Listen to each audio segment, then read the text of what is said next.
Hi friends, mister റാട്ടറിൻ്റെ പുതിയൊരു വീഡിയോയിലേക്ക് എല്ലാവർക്കും സ്വാഗതം. ഞാൻ വിഷ്ണുദാസ്. ഇതിന് മുന്നേ തന്നെ മാവിക് മിനി വീഡിയോയിൽ ഒരുപാട് കമൻസിനുള്ള ഉത്തരങ്ങളാണ് ഈ വീഡിയോ ഞാൻ ചെയ്യുന്നത്. ഡ്രോൺ എങ്ങനെയുണ്ട്, കിടിലനാണ്, എവിടെ നിന്നാണ് വാങ്ങിയതിന് കുറേ ചോദ്യങ്ങൾ. അപ്പോൾ ഈ വീഡിയോയിൽ ഞാൻ കവർ ചെയ്യുന്നത് ഒന്ന് Mavic mini specification and usage, രണ്ട് എവിടെ നിന്നാണ് ഇത്രയും വിലക്കുറവ് വാങ്ങിയത്, ഇപ്പോൾ എവിടെ ഇത്രയും വിലയ്ക്ക് കിട്ടും, 3 എങ്ങനെയാണ് ഇത് ഇന്ത്യയിലേക്ക് കൊണ്ടുവന്നത്, 4 ഈ ഡ്രോൺ രജിസ്റ്റർ ചെയ്യണോ വേണ്ടയോ അതിൻ്റെ ഡീറ്റെയിൽസ്. അപ്പോൾ ഈ വീഡിയോ ഫുള്ള് കാണുക. നിങ്ങളുടെ ഈ ഡ്രോണുമായി ബന്ധപ്പെട്ട എല്ലാ ഡൗട്ട്സ് ഒക്കെ മാറും. ഇഷ്ടപ്പെട്ടെങ്കിൽ ചാനൽ സബ്സ്ക്രൈബ് ചെയ്യുക, വീഡിയോ ലൈക്ക് ആൻഡ് ഷെയർ ചെയ്യുക. So let's start.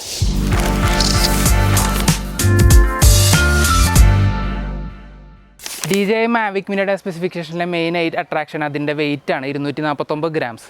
250 ഗ്രാമിൻ്റെ താഴെയുള്ള ഡ്രോണുകൾ നാനോ കാറ്റഗറിയാണ്. അത് തന്നെയാണ് ഈ ഡ്രോണിൻ്റെ ഇത്രയും ഡിമാൻഡ് വരാനുള്ള കാരണവും.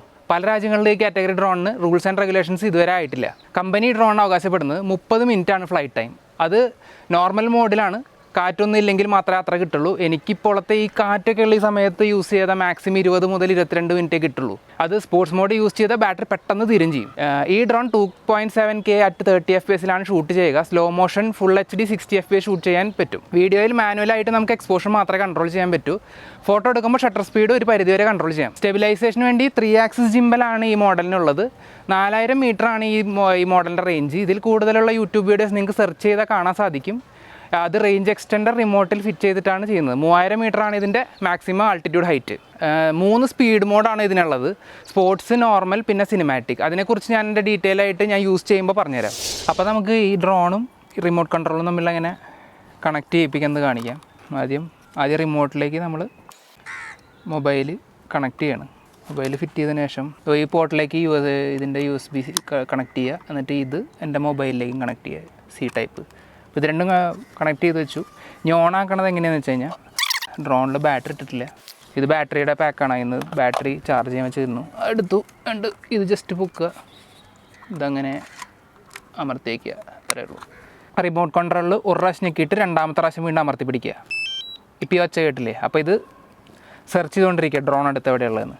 അതേപോലെ തന്നെയാണ് ഡ്രോണിനും. ഒരു പ്രാവശ്യം ഞെക്കിയിട്ട് രണ്ടാമത്തെ പ്രാവശ്യം അമർത്തി പിടിക്കുക. അപ്പോൾ അത് ഓണായപ്പോൾ പ്രൊപ്പല്ലേഴ്സ് ചെറുതായിട്ട് മൂവ്മെൻറ്റ് ചെയ്യണമെന്ന് കണ്ടില്ലേ? അപ്പോൾ റിമോട്ട് കൺട്രോളും എയർക്രാഫ്റ്റും തമ്മിൽ കണക്റ്റഡായി. ഇപ്പോൾ ടേക്ക് ഓഫ് വിത്ത് കോഷൻ കാണിക്കുന്നുണ്ട്. അത് GPS കിട്ടാത്തതുകൊണ്ടാണ്. GPS കിട്ടിക്കഴിഞ്ഞാൽ ശരിയാവും. GPS ഒരു ഇത്തിരി നേരം കൂടി കഴിഞ്ഞാൽ ശരിയാവും. അപ്പോൾ ഇനി നമുക്കിത് പറക്കാൻ നോക്കാം. അപ്പോൾ എയർക്രാഫ്റ്റ് ഇത് തമ്മിൽ കണക്റ്റ് ആയിരിക്കണം. പക്ഷേ കോമ്പസ് കാലിബ്രേഷൻ എന്ന് കാണിക്കുന്നുണ്ട്. അതായത് GPS പ്രോപ്പറായില്ലായിരിക്കും. അപ്പോൾ കോമ്പസ് കാലിബ്രേറ്റ് ചെയ്യാൻ വേണ്ടിയിട്ട് ക്ലിക്ക് ചെയ്യുക. കാലിബ്രേറ്റ് കൊടുത്തിട്ട് സ്റ്റാർട്ട് കൊടുത്തു കഴിഞ്ഞാൽ ഇത് 360 ഡിഗ്രിയിൽ ഇങ്ങനെ റൊട്ടേറ്റ് ചെയ്യാൻ കാണിക്കുന്നു. ഇനി ഇങ്ങനെ റൊട്ടേറ്റ് ചെയ്യാൻ കാണിക്കുന്നു. ഓക്കെ, കാലിബ്രേഷൻ സക്സസ്ഫുൾ എന്ന് കാണിച്ചു. അപ്പോൾ ഇവിടുന്ന് നമ്മൾ ടേക്ക് ഓഫിന് മുമ്പ് നമ്മൾ ബേസിക് UI പഠിപ്പിച്ചു തരാം. അതായത് ഇത് മോഡുകളാണ്. അതായത് ലെഫ്റ്റ് സൈഡിൽ ടോപ്പിൽ കാണുന്നത് അതായത് നോർമൽ മോഡാണ് P. അപ്പോൾ P എന്ന് പറഞ്ഞാൽ നോർമൽ സ്പീഡ്, അതായത് 2 മീറ്റർ/സെക്കൻഡ് ആണ് മാക്സിമം സ്പീഡ്. പിന്നെ അത് അമർത്തി കഴിഞ്ഞാൽ S മോഡ്. അപ്പോൾ സ്പോർട്സ് മോഡ്. ഏറ്റവും ഫാസ്റ്റസ്റ്റ് ആയിട്ട് ഡ്രോണിന് മൂവ്മെൻറ്റ് ചെയ്യണത് ഇതിലാണ്. ഞാൻ എപ്പോഴും ഷൂട്ട് ചെയ്യുന്നത് സിനിമാറ്റിക് ആയിരിക്കും, കുറച്ചുകൂടി എന്താ പറയുക സ്മൂത്തായിട്ടുള്ള മൂവ്മെൻറ്റ്സ് കിട്ടാനായിട്ട്. അപ്പോൾ ഞാൻ നോർമൽ മോഡിൽ സ്റ്റാർട്ട് ചെയ്യാണ്. പിന്നെയുള്ള ലെഫ്റ്റ് സൈഡിൽ മാപ്പ്. ഇപ്പോൾ കറൻ്റ്ലി നമ്മൾ എവിടെയാണെന്നുള്ളത് മാപ്പിൽ കാണിക്കുക. അതിൽ നെറ്റ് ഓൺ ആയിരിക്കണം. പിന്നെ ഈ ലെഫ്റ്റ് സൈഡിൽ ചെറുതായിട്ട് കാണുന്നത് ടേക്ക് ഓഫിൻ്റെ സിമ്പിൾ. ഇത് ക്ലിക്ക് ചെയ്ത് കഴിഞ്ഞാൽ ഇങ്ങനെ ഇത് അമർത്തി പിടിച്ച് കഴിഞ്ഞാൽ ഓട്ടോമാറ്റിക്കായി ടേക്ക് ഓഫ് ചെയ്തിട്ട് ഒരു ലെവലിൽ ഇങ്ങനെ നിൽക്കും. പിന്നെ എക്സ്പോഷർ കൺട്രോൾ. ഇത് മാനുവലായിട്ട് എക്സ്പോഷർ മാത്രം കൺട്രോൾ ചെയ്യും പിന്നെ വീഡിയോയിൽ. പിന്നെ ഉള്ളത് സെറ്റിങ്സ് ആണ് റൈറ്റ് സൈഡിൽ. അതിൻ്റെ സൈഡിൽ പിന്നെ ഇതിൽ മാക്സിമം ആൾട്ടിറ്റ്യൂഡ് എത്ര വരെ പോകണം എന്നുള്ളത് നമുക്ക് ലിമിറ്റ് ചെയ്ത് വയ്ക്കാൻ പറ്റും. എത്ര ഡിസ്റ്റൻസ് വരെ പോകണം എന്നുള്ള ലിമിറ്റ് ചെയ്യാൻ പറ്റും. പിന്നെ റിട്ടേൺ ടു ഹോം, അതായത് ഈ ഒരു ബട്ടണാണ് റിട്ടേൺ ടു ഹോം. അതായത് നമ്മളിപ്പോൾ ഇവിടുന്ന് പറന്ന് പോകണത് ആ ലൊക്കേഷനിലേക്ക് ഓട്ടോമാറ്റിക്കായിട്ട് ദൂരത്ത് എവിടെയാണെങ്കിൽ ഇത് ക്ലിക്ക് ചെയ്ത് കഴിഞ്ഞാൽ തന്നെ വന്നിറങ്ങും. അപ്പോൾ അതിനുള്ളതാണ് റിട്ടേൺ ടു ഹോം. അപ്പോൾ ആ സമയത്ത് എത്ര ഹൈറ്റിൽ പങ്ങിയിട്ട് വേണം അത് തിരിച്ചിങ്ങോട്ട് വരണമെന്നുള്ളത് അപ്ഡേറ്റ് ചെയ്യാനുള്ളതാണിത്. പിന്നെ കൺട്രോൾസ് എങ്ങനെ മാറ്റാൻ പറ്റും, ക്യാമറയുടെ സെറ്റിങ്സ് ഏതൊക്കെ മോഡിലാണ്, പിന്നെ ട്രാൻസ്മിഷൻ്റെ സെറ്റിങ്സ്. ഇതിലേക്ക് ഡീറ്റെയിൽ ആയിട്ട് പോകണില്ല, ഞാൻ ബേസിക്കായിട്ട് കവർ ചെയ്യുന്നുള്ളൂ. പിന്നെ ഉള്ളതെന്ന് പറഞ്ഞാൽ FHD എന്ന് പറഞ്ഞാൽ ക്ലിക്ക് ചെയ്ത് ഞാൻ ഏത് മോഡിൽ ഷൂട്ട് ചെയ്യണം, 2.7K ഷൂട്ട് ചെയ്യണോ, ഫുൾ HD ഷൂട്ട് ചെയ്യണോ, എത്ര FPS ഷൂട്ട് ചെയ്യണമെന്ന് കാണിക്കും. ഫോട്ടോയുടെ സെറ്റിങ്സ് എന്തൊക്കെയാണ്. പിന്നെ ഉള്ളത് ക്വിക്ക് ഷോട്ട്. അത് ക്വിക്ക് ഷോട്ട് എടുക്കണമെങ്കിൽ അത് ഫ്ലൈറ്റ് മോഡിൽ മാത്രമേ പറ്റുള്ളൂ. അത് പൊങ്ങുമ്പോൾ മാത്രമേ അത് ഞാൻ അപ്പോൾ പറഞ്ഞുതരാം ഡീറ്റെയിൽ ആയിട്ട്. ടേക്ക് ഓഫ് ചെയ്ത് ബേസിക് കാണിച്ചാൽ ഇത് രണ്ടും താഴത്തേക്ക് അമർത്തിയാൽ കൂടി ഓട്ടോമാറ്റിക്കായിട്ട് സ്റ്റാർട്ട് ചെയ്യും. പക്ഷേ അവിടെ തന്നെ ആയിരിക്കും. പൊങ്ങണമെങ്കിൽ അതനുസരിച്ച് മൂവ്മെൻറ്റ് കൊടുക്കണം. ഇതിപ്പോൾ ഞാൻ ഇപ്പോൾ ഓട്ടോ ടേക്ക് ഓഫ് കൊടുക്കാം. ഇത് ക്ലിക്ക് ചെയ്തു, ഇത് അമർത്തി പിടിച്ച് കഴിഞ്ഞാൽ ഇപ്പോൾ ടേക്ക് ഓഫ് ചെയ്തു. ഇപ്പോൾ ഹോം പോയിൻ്റ് അപ്ഡേറ്റ് ചെയ്തു. ഇപ്പോൾ ഇനി ലെഫ്റ്റ് സൈഡിലെ ജോയ്സ്റ്റിക്ക് ലെഫ്റ്റിലേക്ക് മൂവ് ചെയ്ത് കഴിഞ്ഞാൽ ഡ്രോൺ നിന്നോടത്തുനിന്ന് ലെഫ്റ്റിലേക്ക് തിരിയും, റൈറ്റിലേക്ക് തിരിച്ചു കഴിഞ്ഞാൽ നിന്നോടത്തുനിന്ന് റൈറ്റിലേക്ക് തിരിയും. മുകളിലേക്ക് അമർത്തി കഴിഞ്ഞാൽ മുകളിലേക്ക് പൊങ്ങും, അടിയിലേക്ക് ആക്കി കഴിഞ്ഞാൽ അടിയിലേക്ക് പോകും. ഇതാണ് ലെഫ്റ്റ് സൈഡിലെ കൺട്രോൾ. റൈറ്റ് സൈഡിലെ കൺട്രോൾസ് എന്താണെന്ന് വെച്ച് കഴിഞ്ഞാൽ ഫോർവേഡ് മൂവ്മെൻറ്റ് മുകളിലേക്ക്, ബാക്ക്വേഡ് മൂവ്മെൻറ്റ് അടിയിലേക്ക്, ലെഫ്റ്റിലേക്ക് ക്യാമറ സ്ട്രൈറ്റ് വെച്ചിട്ട് പോകാനാണ് ലെഫ്റ്റിലേക്കും, റൈറ്റിലേക്ക് പോകാനുള്ളതാണ് റൈറ്റിലേക്കും. ഇതാണ് ബേസിക് കൺട്രോൾ. ഇനി ഇതേപോലെ തന്നെയാണ് ക്വിക്ക് ഷോട്ട്. എന്താണെന്ന് വെച്ച് കഴിഞ്ഞാൽ FHD പോയിട്ട് ക്വിക്ക് ഷോട്ട് എടുത്തു കഴിഞ്ഞാൽ ഇപ്പോൾ ഫ്ലൈറ്റ് മോഡാണല്ലോ, അപ്പോൾ ഓൾറെഡി പൊങ്ങിയോണ്ട് ക്വിക്ക് ഷോട്ട് ആക്സസ് ചെയ്യാം. ഇതിൽ ഉള്ള മോഡ്സ് എന്താണെന്ന് വെച്ച് കഴിഞ്ഞാൽ ആദ്യം ടാർഗറ്റിന് സെലക്ട് ചെയ്ത് കഴിഞ്ഞാൽ, അതായത് ഇപ്പോൾ എന്നെ തന്നെ ഫേസ് ചെയ്തിട്ട് ക്യാമറയിൽ ടാർഗറ്റ് സെറ്റ് ചെയ്ത് കഴിഞ്ഞാൽ എന്നെ ഫ്രെയിം വെച്ചുകൊണ്ട് തന്നെ ഡ്രോണി ഷോട്ട് അടിച്ച് കഴിഞ്ഞാൽ നേരെ മുകളിലേക്ക് ബാക്കിലേക്ക് പോകും. രണ്ടാമത്തെ റോക്കറ്റ് എന്ന് പറഞ്ഞാൽ നേരെ മുകളിലേക്ക്, അതായത് എൻ്റെ ഫുൾ ഏരിയ കവർ ചെയ്തിട്ട് അതായത് റോക്കറ്റ് പൊങ്ങണ പോലെ. മൂന്നാമത്തെ സർക്കിൾ എന്നെ ചുറ്റിയിട്ട് 360 ഡിഗ്രിയിൽ റൊട്ടേറ്റ് ചെയ്തുകൊണ്ടിരിക്കും. പിന്നെ ഉള്ളത് ഹെലിക്സ് എന്ന് വെച്ച് കഴിഞ്ഞാൽ 360 ഡിഗ്രിയിൽ റൊട്ടേറ്റ് ചെയ്യും, പക്ഷേ അത് ഒരു പോയിന്റ് സ്റ്റാർട്ട് ചെയ്ത് മുകളിലേക്ക് പോകും. അതാണ് ഇതിൻ്റെ ഷോട്ടുകൾ. ഇതിപ്പോൾ ഇവിടെ എടുക്കാൻ പറ്റില്ല, കുറച്ച് കാറ്റുണ്ട്. ഇത് ഞാൻ പിന്നൊരു ദിവസം എടുത്ത് കാണിച്ചു തരാം.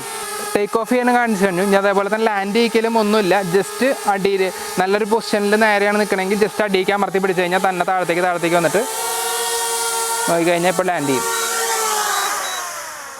ഇപ്പോൾ ലാൻഡ് ചെയ്തു. ഇതാണ് നോർമൽ രീതിയിലുള്ളത്, അതായത് ഓട്ടോമാറ്റിക് ടേക്ക് ഓഫ്. ഇനി മറ്റേ മാനുവൽ ടേക്ക് ഓഫ് ആണെങ്കിൽ ഈ 2 ജോയ്സ്റ്റിക്കിൻ്റെയും രണ്ടും പിടിച്ചിട്ട് അടിയിലേക്ക് റൈറ്റിലേക്കും ലെഫ്റ്റിലേക്കും ആക്കി കഴിഞ്ഞാൽ ഓണായി. പക്ഷേ അത് ടേക്ക് ഓഫ് ചെയ്യണമെങ്കിൽ നമ്മൾ മുകളിലേക്ക് വെക്കണം.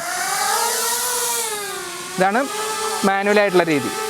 അതായത് ഇതിൽ മാവിക് മിനിയിൽ ആകപ്പാടുള്ളത് ഒരൊറ്റ സെൻസർ മാത്രമാണ്, അടിയിലേക്ക് ഡൗൺ ഫേസിങ് സെൻസേഴ്സാണ്. അപ്പോൾ നമ്മളിപ്പോൾ എന്തെങ്കിലും അടിയിൽ വന്നാൽ മാത്രം അത് മുകളിലേക്ക് പൊന്തിപ്പോവും. ഇപ്പോൾ എക്സാമ്പിളായിട്ട് എൻ്റെ കൈ വന്നു കഴിഞ്ഞാൽ അതുണ്ടോ, അതങ്ങനെ പൊന്തിപ്പോവും.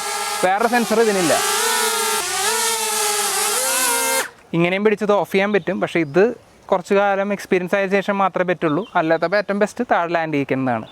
ഏറ്റവും കൂടുതൽ വന്നേക്കുന്ന ഡൗട്ട്, എവിടെ നിന്നാണ് ഇത്രയും വിലക്കുറവിൽ ഈ ഡ്രോൺ വാങ്ങിയത്, ഇപ്പോൾ ഈ വിലയ്ക്ക് എവിടെ കിട്ടും? ഞാനിത് ഷറഫ് DG എന്ന് പറഞ്ഞൊരു സ്റ്റോറിൽ നിന്നാണ് വാങ്ങിയത്, ദുബായിലെ. അവർക്ക് ഓൺലൈൻ സ്റ്റോറും ഉണ്ട്. ഞാൻ വാങ്ങാൻ നോക്കിയ ടൈമിൽ എവിടെയും സ്റ്റോക്കില്ലായിരുന്നു. പിന്നെ ഇവരുടെ വെബ്സൈറ്റിൽ നോക്കിയപ്പോൾ ഒരു സ്റ്റോറിൽ അവൈലബിലിറ്റി കാണിച്ചു. ഉടനെ ഞാൻ കസ്റ്റമറുകളിൽ വിളിച്ച് ബുക്ക് ചെയ്ത്, എന്നിട്ട് വൈകിട്ട് എൻ്റെ ബ്രദർ പോയിട്ട് വാങ്ങിക്കുകയും ചെയ്തു. ഇപ്പോൾ ഇവരുടെ സൈറ്റിൽ അവൈലബിൾ ആണ്. അവർക്ക് ഡെലിവറി ഓപ്ഷനും ഉണ്ട്. ആ ലിങ്ക് ഞാൻ അടിയിൽ ഡിസ്ക്രിപ്ഷനിൽ ഇട്ടിട്ടുണ്ട്.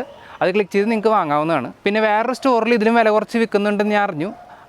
ഡ്രീം സിറ്റി ജനറൽ ട്രേഡിംഗ് എന്നാണ് ഷോപ്പിൻ്റെ പേര്. ആ കടയുടെ ഡീറ്റെയിൽസും ഞാൻ ഡീൽ ഡിസ്ക്രിപ്ഷനിൽ ഇട്ടിട്ടുണ്ട്. ഇതിൽ നിങ്ങളുടെ ചോയ്സ് അനുസരിച്ച് നോക്കി വാങ്ങാവുന്നതാണ്. പിന്നത്തെ ഡൗട്ട്, എങ്ങനെ ഇത് നാട്ടിലേക്ക് കൊണ്ടുവന്നു എന്ന്, കസ്റ്റംസ് ഇഷ്യൂ ഉണ്ടായെന്നൊക്കെയാണ് കുറേ പേര് ചോദിച്ചിരിക്കുന്നത്. ഞാൻ പറഞ്ഞല്ലോ, ഇതെൻ്റെ ബ്രദർ അവിടെ നിന്ന് വാങ്ങിയിട്ട് മെയിൻ ബോക്സ് അവിടെ നിന്ന് തന്നെ ഓപ്പൺ ചെയ്തു. എന്നിട്ട് ഗ്രേ ബോക്സിലുള്ള എല്ലാ ഐറ്റംസും ഒരു ബാഗേജ് വെച്ചു, ബാക്കിയുള്ള ഐറ്റംസ് വേറെ ബാഗേജിലാക്കി, ബാറ്ററി മാത്രം ഹാൻഡ് ബാഗേജിൽ വെച്ച്. എനിക്ക് കസ്റ്റംസ് ഇഷ്യൂ ഒന്നും ഉണ്ടായിട്ടില്ല.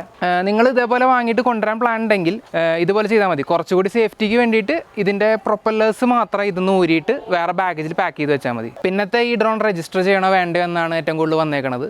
ഈ മോഡൽ രജിസ്ട്രേഷൻ അല്ല, എൻലിസ്റ്റ് ചെയ്യണം. അതായത് ഈ മോഡൽ ഡ്രോൺ നമ്മൾ യൂസ് ചെയ്യുന്നുണ്ട് എന്ന് ഗവൺമെൻറ് നമ്മുടെ ID പ്രൂഫ് അടക്കം അടിയിൽ ഡിസ്ക്രിപ്ഷൻ കൊടുത്ത വെബ്സൈറ്റിൽ സബ്മിറ്റ് ചെയ്യണം. വെബ്സൈറ്റിൽ പോയിട്ട് താഴേക്ക് സ്ക്രോൾ ചെയ്താൽ അണ്ടർ 250 grams എന്ന് സെലക്ട് ചെയ്താൽ വെബ്സൈറ്റിൽ രജിസ്റ്റർ ചെയ്യാനുള്ളത് കാണിക്കും. അതിൽ നിങ്ങളുടെ email and mobile number use ചെയ്തിട്ട് രജിസ്റ്റർ ചെയ്യുക. അതിനുശേഷം ബാക്കിയുള്ള ഡീറ്റെയിൽസ് എന്തൊക്കെ വേണമെന്ന് അതിൽ കാണിക്കും. ഇപ്പോൾ എൻലിസ്റ്റിംഗ് കഴിഞ്ഞു. നെക്സ്റ്റ് തീയതി വരുമ്പോൾ ഞാൻ എൻ്റെ ഇൻസ്റ്റാഗ്രാം പേജിൽ ഒരു പോസ്റ്റ് ചെയ്യാം.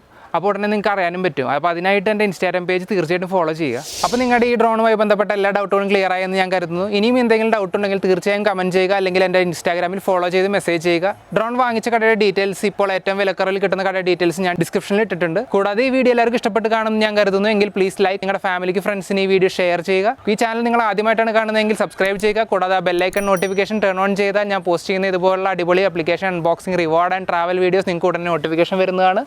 അപ്പോൾ എല്ലാ ഫ്രണ്ട്സിനും ഗുഡ് ബൈ.